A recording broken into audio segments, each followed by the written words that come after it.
Bakının Səbail rayonunda Azərbaycan prospekti ilə Əhməd Cavad küçəsinin kəsişməsində baş vermiş yol nəqliyyat hadisəsi zamanı səkidə olarkən üzərinə yol nişanı aşan 10 yaşlı Sərxanın komadan ayıldığı və heç kimi tanımadığı iddia olunub.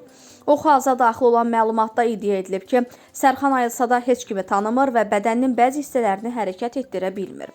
Sərxanın müalicə olunduğu mərkəzi klinikadan bildirilib.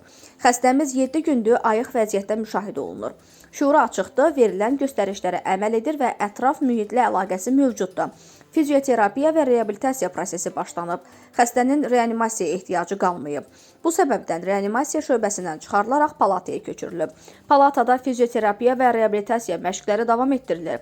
Xəstənin fasilələrlə yeridilməsinə başlanılıb. Reabilitasiya müddətinin uzunluğu xəstənin klinik vəziyyətindən və müalicəyə verdiyi cavabdan asılıdır. Proses yaxından izlənilir və uzun müddətli perspektivdə xəstəmizin tam qüsursuz, sağlam şəkildə həyatına davam edəcəyi ümid edilir deyə məlumatda vurğulanır.